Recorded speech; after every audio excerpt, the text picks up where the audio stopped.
boys and girls, and welcome to another week of Thursday Thoughts. I am in a really special house this week. I came to collect Rue and I thought, you know what, we could just read the story while we are here. So I'm here with these two lovely boys. Boys, do you want to tell everybody your name? I'm Joel and Daniel. Joel and Daniel. And who have we got with us? Rue. Has Rue had lots of fun at your house? Yeah. Has he? Do you want to tell everybody one thing that Rue has done at your house? He climbed up on a light.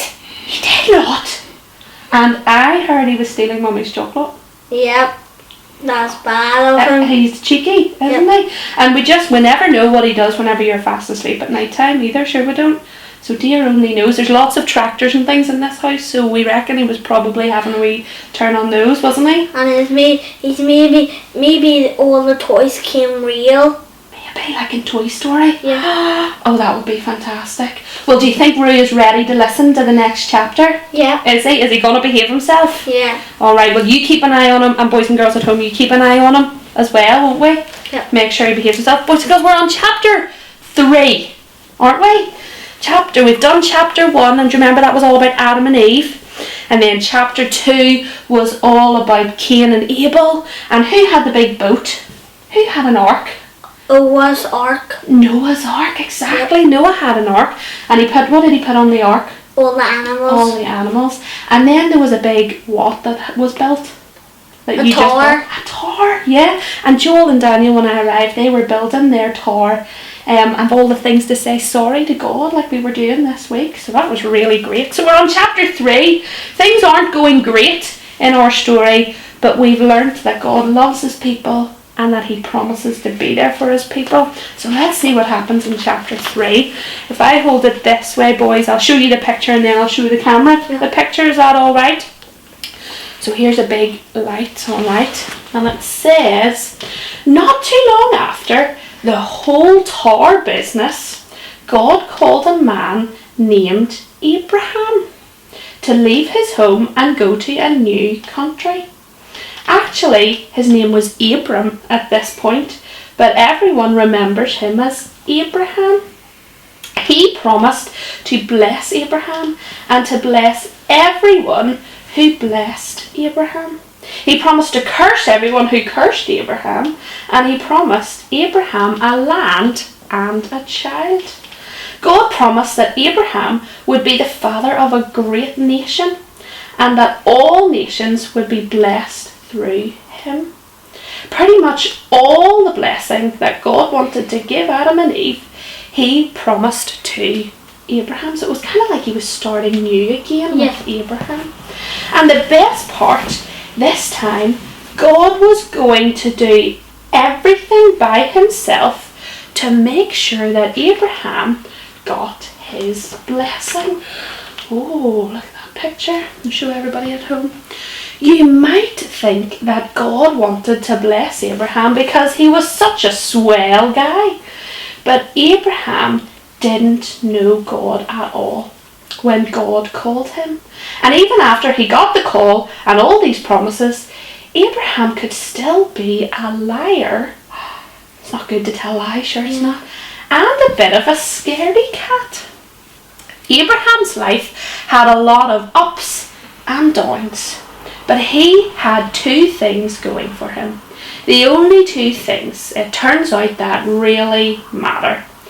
God promised to bless him, and Abraham's belief in God's promises. Do you remember we were talking about promises last week with the rainbow? Yeah. Okay, so Abraham knew that God promised to be faithful. And that's all Abraham had, which was a good deal because it was all that he needed. Oh, look at this. Can you see that, everybody?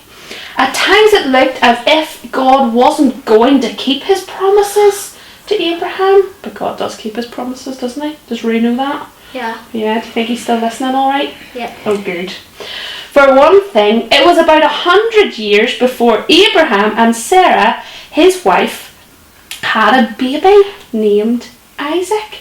So they were nearly 100 whenever they had a baby. And then when the baby grew up to be a boy, God told Abraham to kill him So Sarah and Abraham had a baby, and then God told Abraham to kill their child. That's quite bad. That is bad.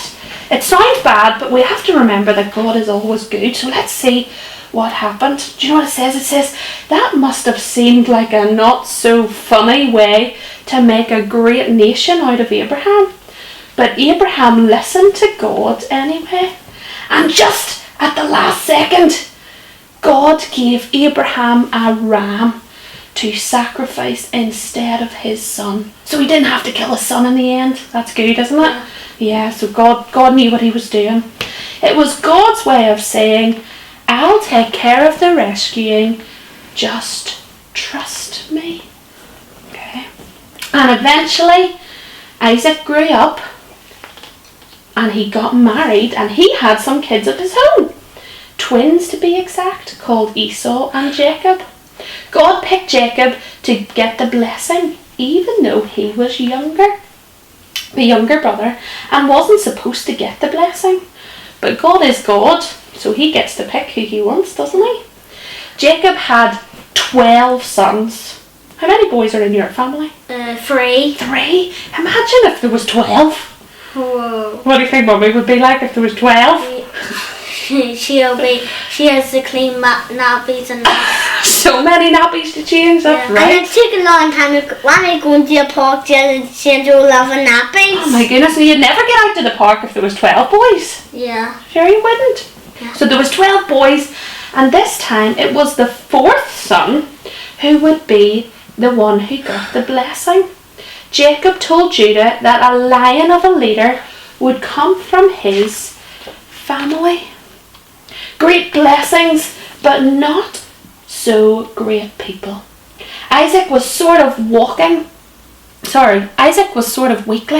Jacob was a selfish trickster, okay? So one of them was really weak. One of them was a wee bit selfish. It's not good to be selfish, sure it's not. No. And Judah did such dumb stuff we don't even want to talk about. Wonder what he did. And yet again and again, God kept his promise. Well done. All the same, he blessed the whole lot of them, despite how awful they were.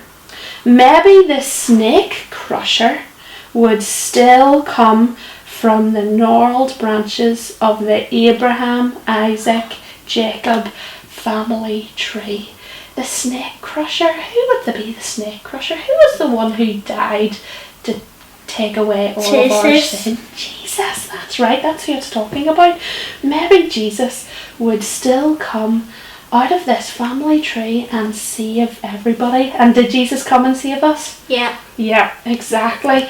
So we'll learn more about that story and what that really means on Sunday in our children's talks. The next chapter is chapter 4, so we'll have to wait until next week to find out that. But I can't wait to help the boys and girls understand that a wee bit more. It was lots of ups and downs in that story, wasn't there? Yeah. How did Rue find it?